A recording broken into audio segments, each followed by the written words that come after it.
let's get started. So today I want to cover how to visualize vector data. Before we get into that, I want to show you how to fix the error that when you push to GitHub and then it has a code spell error that you cannot fix it.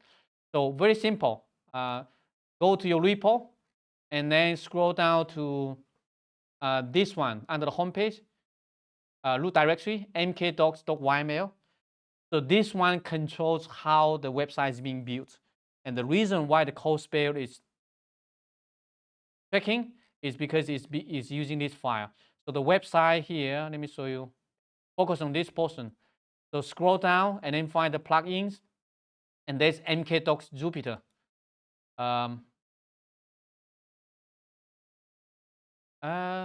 No, see, code spells. So I think most likely your notebooks, the whole error might be in the txt file or might be in the notebook. So there are a couple of locations you need to change. First one here, I think by default, if you're using a template, it's going to execute the notebook equal to true. So that's the reason why if I go to my, let me show you my website, YG. And if I go to my Python basics, or maybe go to my lab assignments here, and lab 5 or something like that. So this one is not executed, probably I change to false. So when you're building the website, there are a couple ways, whether you want to execute or not. This one here looks like it's being executed. So basically, when you build the website, it's going to run your notebooks. And so for your lab assignments, if your notebook has some input function, it will get stuck. Because input function, you need to actually type that in. So when it's running the book automatically, it's waiting. So the notebook is going to be executed because there's no input. So you will fail. So one thing you can do here is that you can skip the ASIC not to run the notebook. So you can come here and execute ignore here. You can actually ignore the notebook that you don't want it to run. Make sense? So for here, my notebook is under the docs. And then for example, lab 5. So if you don't want the lab to be executed, because you have some input function in your lab assignment, your answers, then you can come here to this mkdocs, and then from there are two ways. You can either set the execute to false, then you're going to ignore all the notebooks. That's usually not good because later when you are building a package, you want to have some of those executed. So what I recommend, you can either change to just keep this one as true and then come to here. So this one is the least you can ignore. So for me, for example, I don't want to execute lab 5 and it's under the labs directory. So you can come here, something like this. You can do, for example, labs and then slash lab 5.ipymb. So that means it's not going to execute this notebook. So your input function, if you already have the output, it will not run it. So that's fine. If you have more, you can also comma, double quote. You can do the same thing for whatever you like. So, okay, labs, and then / lab 4, for example, ipymb. So make sure that try to change this one to true, because later when we have some maps, we want to execute that one. So we're going to keep it. But this one here is a list.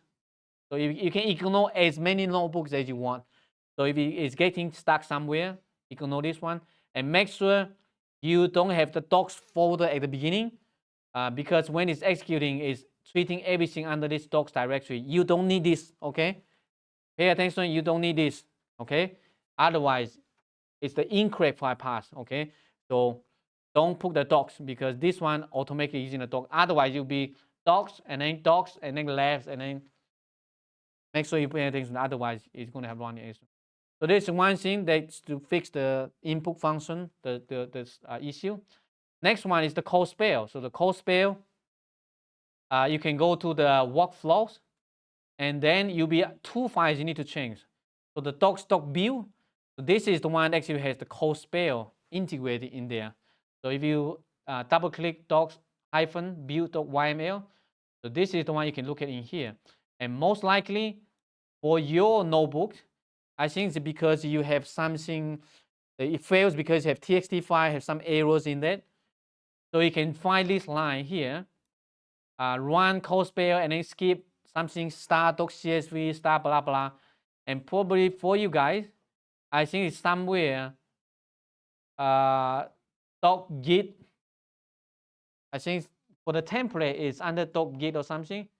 So you can have comma and then start doc.txt or whatever file you want to skip. So in that way, you will skip the txt.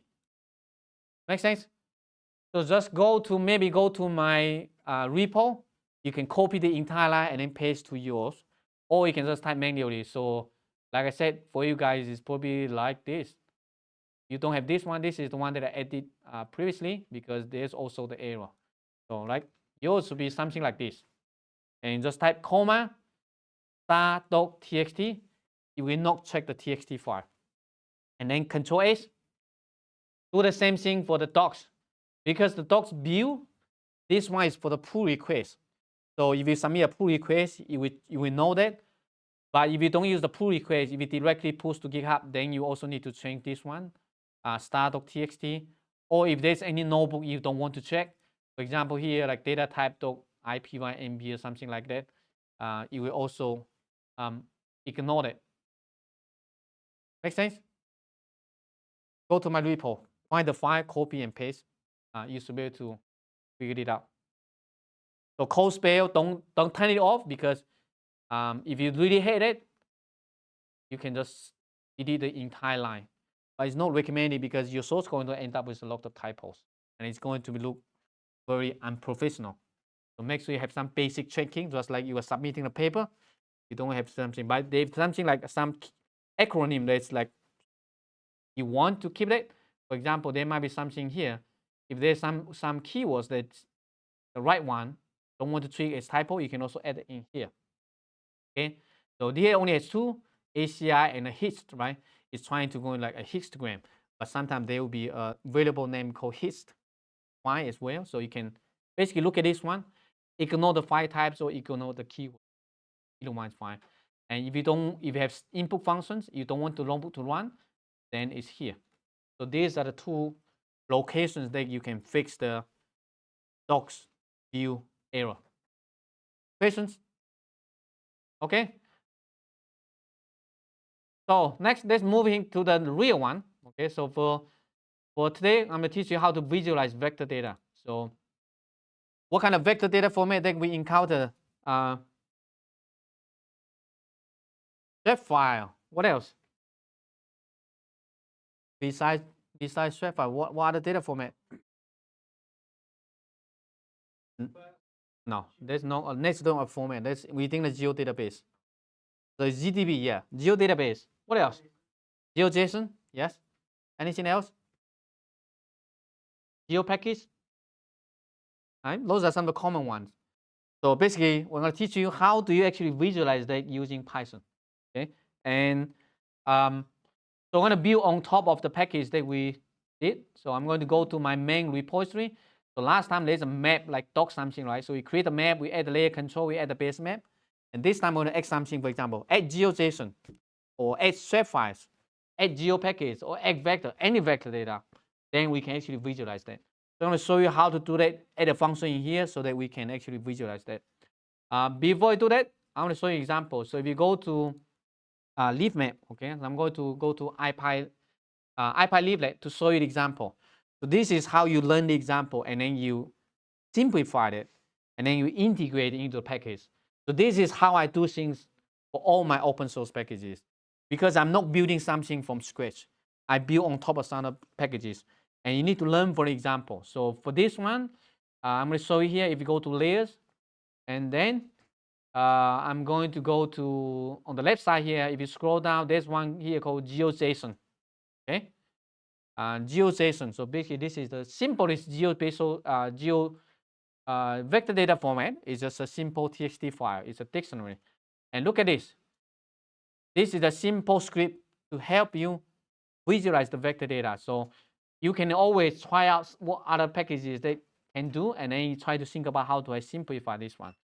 So let me copy this whole code block, okay? And then I can come back to my notebook here. Let me create maybe another example under my examples directory, just to run it. So give it so that you can see what it looks like, and then we can simplify it. So this one I'm just going to call maybe vector.ipynb.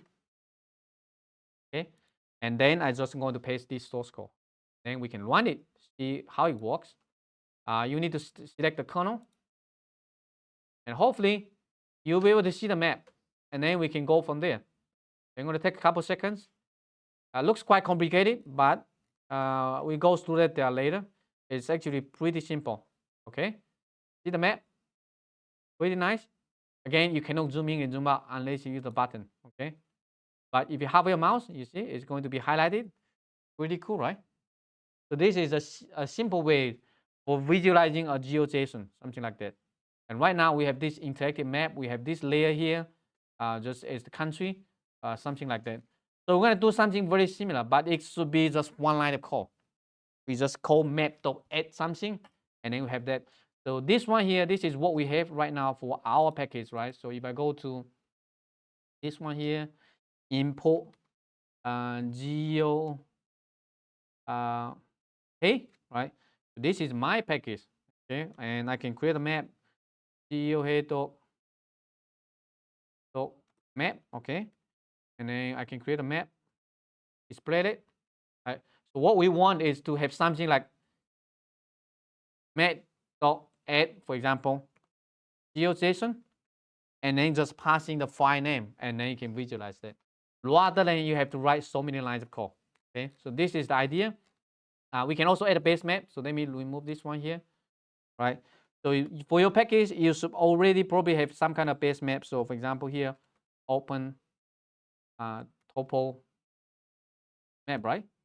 So we have covered this one in the previous lecture. So now, hopefully, your package have some of this basic functionality.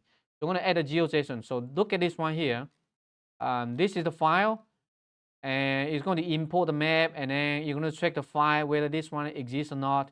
If not, it's going to download the file, and then it's going to open the file, and then it's going to load the GeoJSON, and then give a random color. So for now, let's forget about all the complicated one. Let's make a simplest one, just using the default settings. So let me create a new code block just to simplify this a little bit, because you need to always have some abstraction so that you know how it actually works, the simplified version. So let me copy this one, Control C, and create a new code block. And what I want to simplify is that right now I don't want to worry too much about downloading the data. So let me remove this one, okay? Because I already have the file already downloaded here. So Europe, right? 110.geo.json. So it's already there. So that one can be removed. And also for the random color, yeah, I don't care about this one right now. I just want to do this, okay? And next, for the style, blah, blah, blah, blah. Okay, this one, I don't need that right now. Okay, is it a little bit better right now? So basically what this one is doing is to open the file and then load the data using the GeoJSON. Then we're going to use the GeoJSON class. So the GeoJSON class is one of the class in ipyleaflet. So if you want to look at the documentation, it's down here, ipyleaflet.geojson, and then you can pass in the data. You can have a style, a hover style, point style, style callback on hover, something like that. It looks quite complicated, but you think about everything is just like a Lego building block. You can put things in, so the GeoJSON is just like a block, and then inside there you can build all kind of stuff.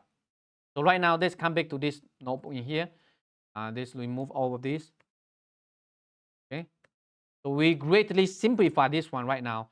It's basically importing the JSON, and then also pay attention. This JSON here is different from the ipyleaflet GeoJSON. Okay, JSON is just a built-in Python package for reading a TXT file. JSON is basically a dictionary with keys and values. If you want, you can open this one. You can double click. You can see the file actually in here. Looks like this.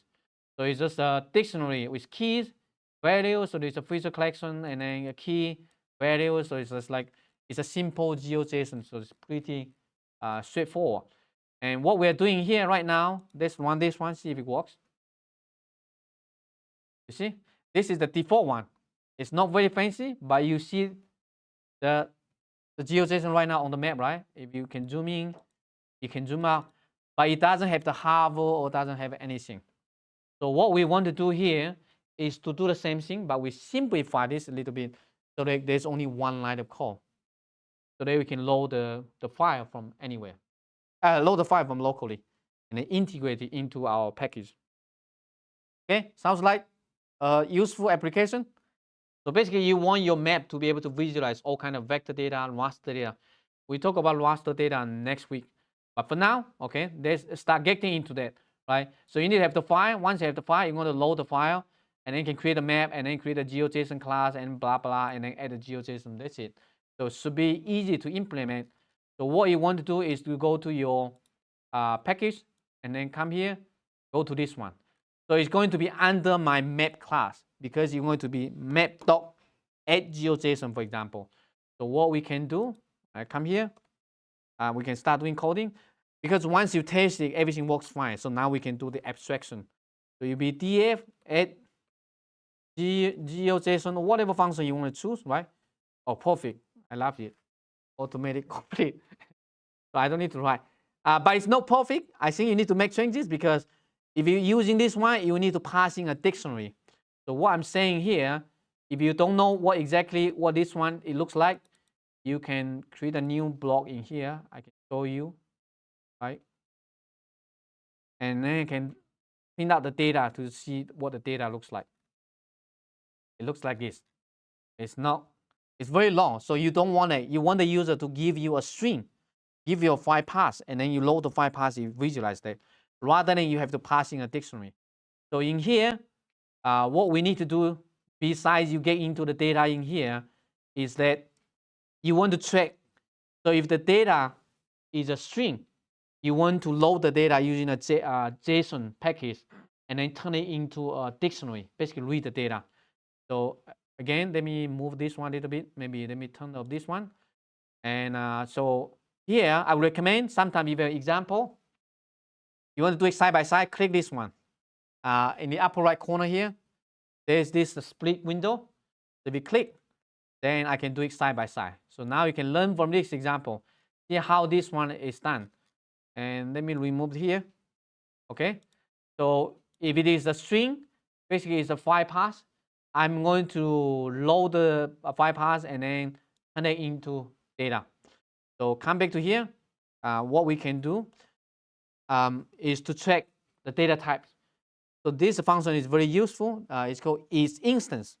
So just follow me here. So if isInstance, so that means if the data is a file path, is the string, then we want to load the string, load the file path, right? So what you need to do here, you need to have this import JSON at the beginning of this function.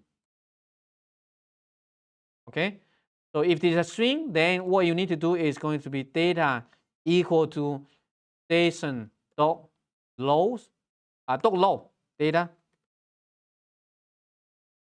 Okay, think about the logic in here, because this one, if you use in the IPyLeaflet GeoJSON class, it needs to be a dictionary. But what we want is that the user can provide a file path, and then you handle the file path, you read the file path, the content of the file path into a dictionary, and then you pass in the dictionary into the IPyLeaflet GeoJSON. And then Control S. Let's see if it makes sense or not. So basically, we simplify the step. So this is the example. They're supposed to work with IPyLeaflet. I now integrate this one into my package, right? So here, I'm going to open the file and then load the file into a dictionary and then pass the dictionary into GeoJSON. And so for this function, right now I can just provide a file path. It just work. So if this is a string, we're going to load the file path and then we're going to get into that and then we're going to load that. So now let's come back to test it, okay? So see how it works. You need to restart the kernel, and then, okay, so come to my package, okay? So I have, for example, a base map. Now you should be able to test your add.geojson function. So I'm going to come here. Again, you need to restart the kernel. I'll need to import the library first. Import this my package, okay? And then we can start testing this function. You'll be m.add GeoJSON. See that? So it should pop up right now. Okay. And then double quotes. So now I can pass in a file path. And I want you to see that is from here, right? So right now my notebook is under here, under this examples directory. So there's a file name in here. So you should be able to use the file name directly. So look at here, Europe. The style doesn't work yet. Okay, so let me remove this one. Okay, Control S. And let's see how it works. Oops.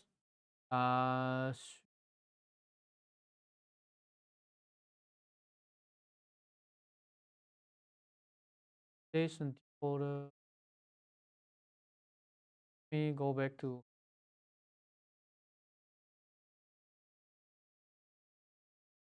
Oh, it's using the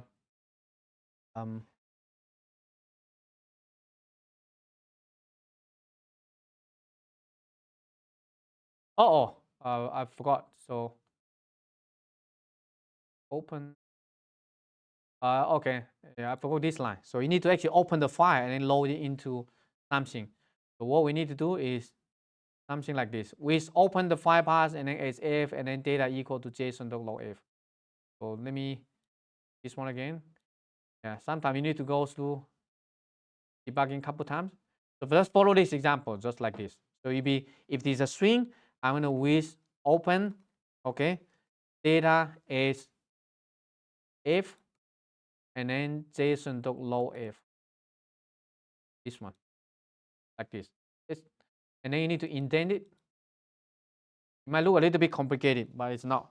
Basically, you give you a file path, you open it, and then you turn it into a dictionary, and then you pass the dictionary into the IPy leaflet, and you visualize that.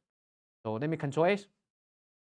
Basically, the abstraction, rather than provide the hard-coded file path, right now we are providing the relative path. So let's try this one again. So this time it should work now.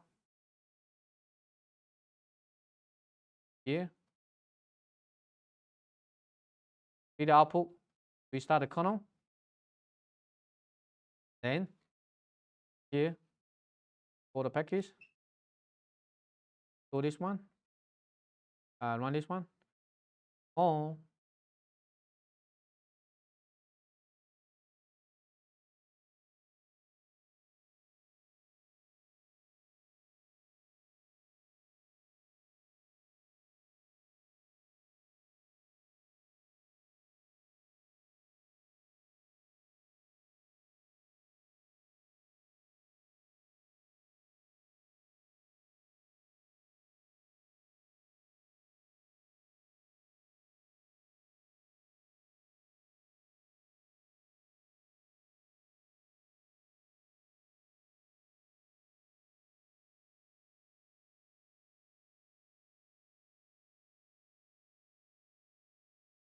Highly.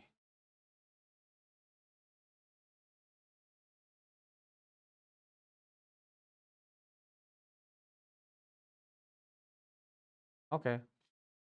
Sometimes there's a bug. So run this one again. Hopefully. See that? Now I have my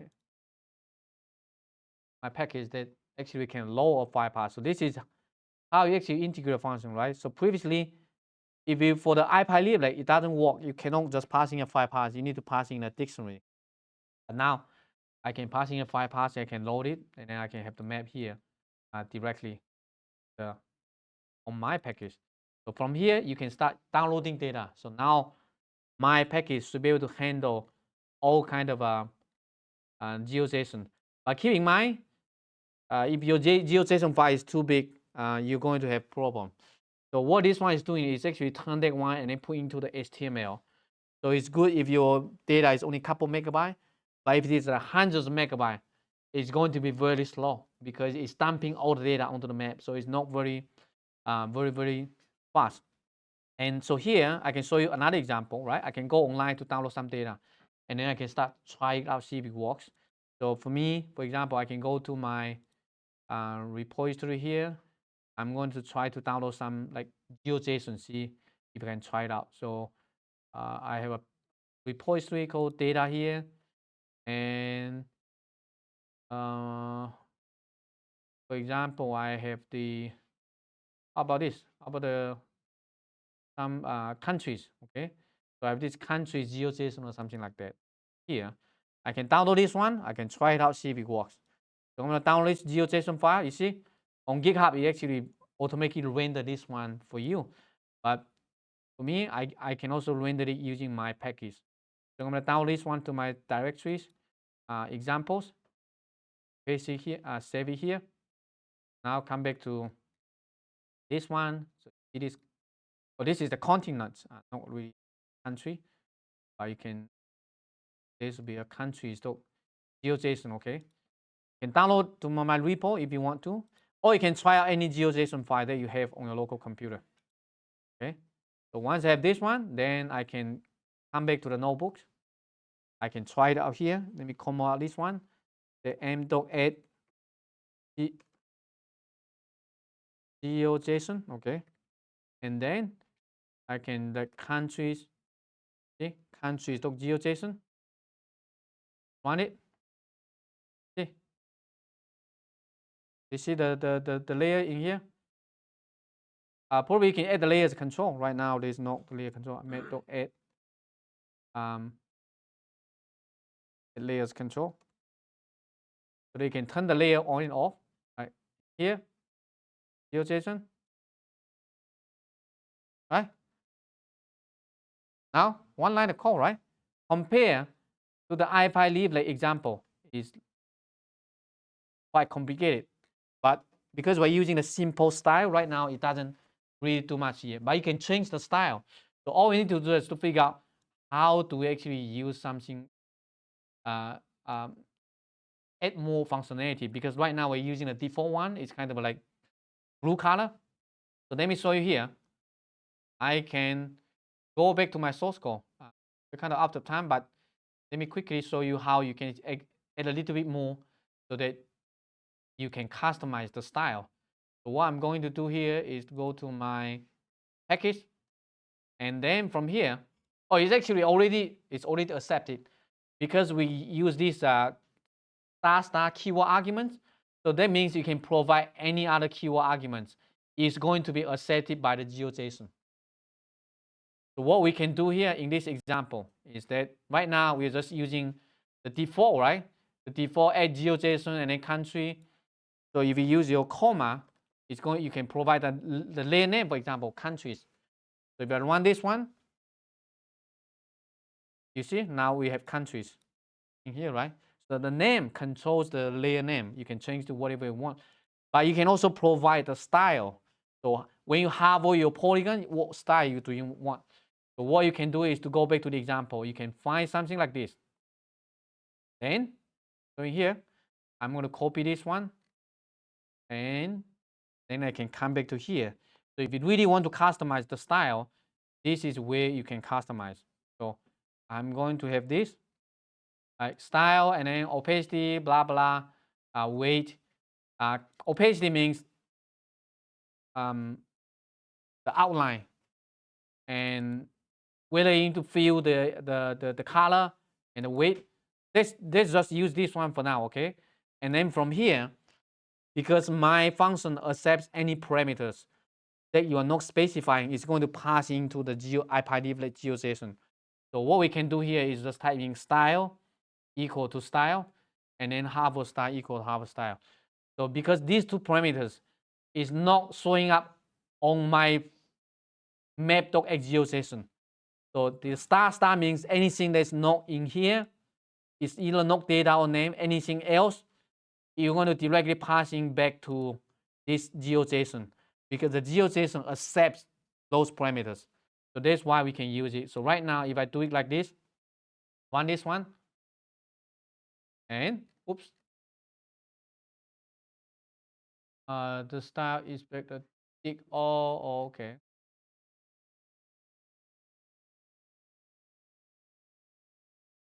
Oh, it's a comma, so I should remove the comma on this one.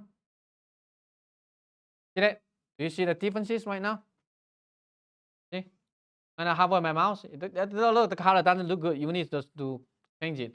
So from here, because the opacity, the style, basically when you visualize it, the opacity is 0.1 to too light. I can change to maybe 0.5. And then when I hover, I can change the color. For example, color right now is, when you hover, basically going to change the color. I can change the color to blue. And let's see what it looks like. So it should be a little bit better. Oh, this is just too much. So, but right now, if you see my hover my mouse, it changed the opacity, right? Originally it's like 50%, but right now is they changed to 1.0. So it should be a little bit better, darker color. Right? So right now you see everything is customizable. It depends on what you want. But I'm just providing this. So right now, this function should be able to accept any parameters that the IPy leaflet GeoJSON. But essentially, what we're doing here, we simplify the source code. So the users don't have to read the file manually unless you want to set the style. Otherwise, you can just use the default one. Then you'll be just the kind of a blue color. Okay, so that's all for today. We only cover GeoJSON. So next time we can cover, for example, shape files, geo package, or even geo database, or any GeoPandas stuff. But I want you to basically follow this workflow, is to think about how do you build on top of other packages. Just learn from examples, and then simplify that, generalize that, and then integrate into the package. So slowly you're going to add a lot of stuff like this.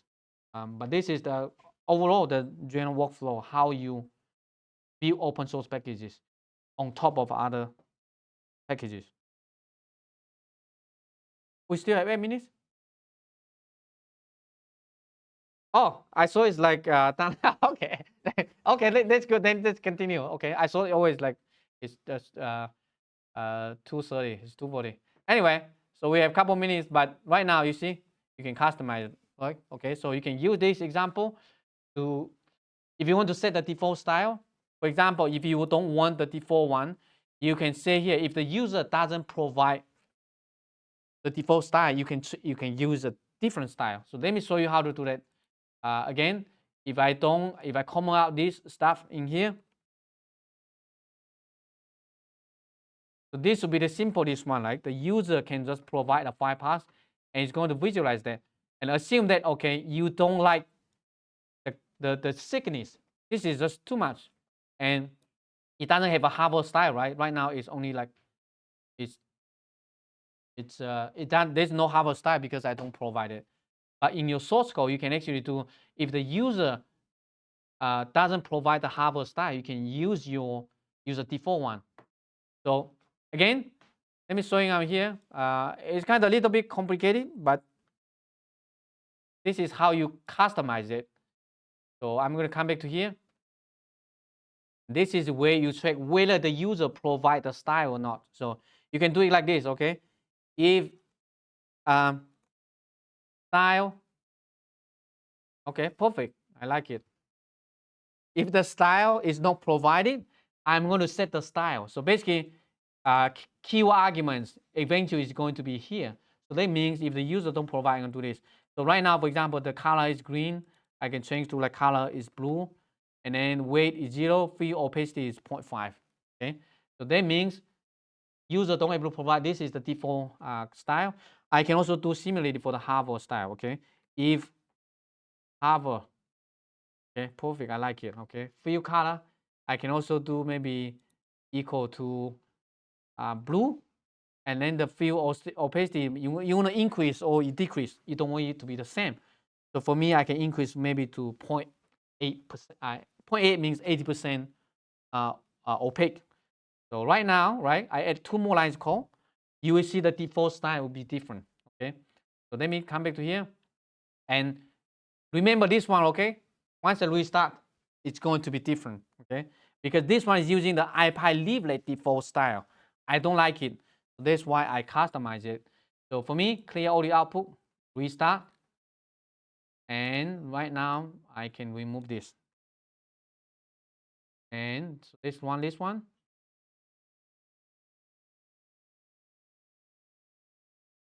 Okay. This is not my default style. It's probably too much, right? But okay. Or if you don't want the style at all because you don't want the, because right now because we have a fill opacity, you can change it to 0. So for example, this one here, I can change it to 0. That means there's no, it's just the outline. There will be no fill color. So Control S and restart and run this one again. Hopefully, it's better now. So now I'm loading the GeoJSON. So this is the default style. If you have your mouse, it's going to change to the blue color, right? Is it better than what we originally have? Yes, you can customize. So user don't have to worry about like what's the style, how a style. You can provide a default one, something like that. If this is like too much, okay, I can change the opacity to maybe 0.5, for example. You can change to any color you like. So it doesn't have to be blue. You can change it to a hex color code. Okay. Right now using blue, but you can also do. I'm not sure if you need a hashtag or not. So I can do. How about the red color? You can have your mouse. I want to change it to red color. What's the hex code for red color?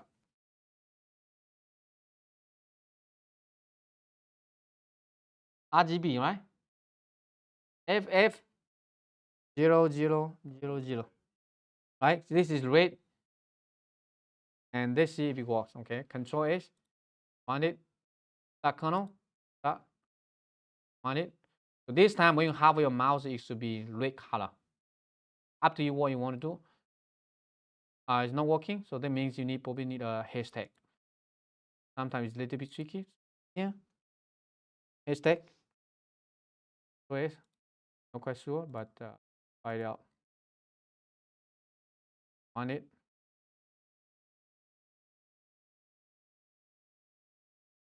Voila. It's pink because its opacity is 50%, so that's why it's not fully red color. But at least work now. Like if you turn off the one, this should be better. Right? Is it cool? So now you can load any GeoJSON.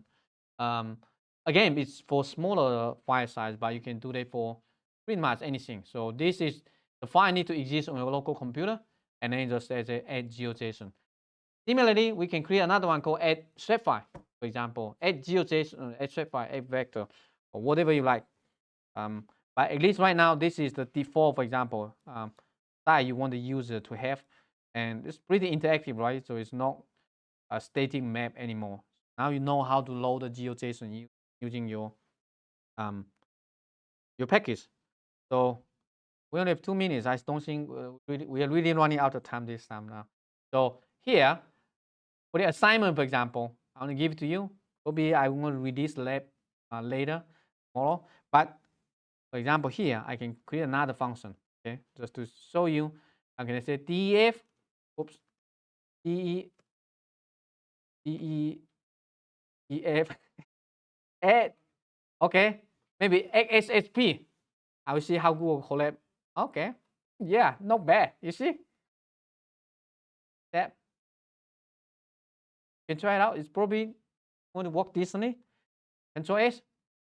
I don't know whether it works or not, but I can download a swap file and then just to try it out. Okay, so I'm going to maybe go to my repository here. I have some swap file here, for example, a zip file. I can unzip it. Okay, let me just use the last 2 minutes to. Yeah, but you need to download multiple. But the swap file is in a zip file, so it's actually better. That you don't have to. Right now under my downloads directory, so hopefully finish before the time. Under my widget docs, okay, examples. So I have this country strip file here. I'm going to unzip it. Okay, Control C, come here, Control V. Okay, so now I have the strip file. So let's try it out. Come back to here. I'm not 100% positive that it works, but why not? Let's give it a try. Now I don't need the GeoJSON anymore. I'm going to load the strip file. Here, we start the kernel, run it, and so you be. Let me run this one first. Okay, this is the base map, and let's load the swap file. Okay, m.add SSP. Okay. Wow. See? Uh, yeah, at this speed, right? Exactly. See how it is doing. Perfect. Right? And you can actually simplify. I think it's copying the code from my previous one. It's kind of learning from there, but you can you can make a much simplified version. You can actually do it like this. You can remove all of this, and then just simply self.add GeoJSON like this. So what you are doing is you give it a swap file. I'm going to use this swap file package to read the swap file and then turn it into a dictionary, and then you pass in the dictionary to this one. So right now you can use any vector data. You can just, I will show you next time, but for now this should also work. This is actually better because everything eventually goes to the add GeoJSON function. So let me restart and try this one out.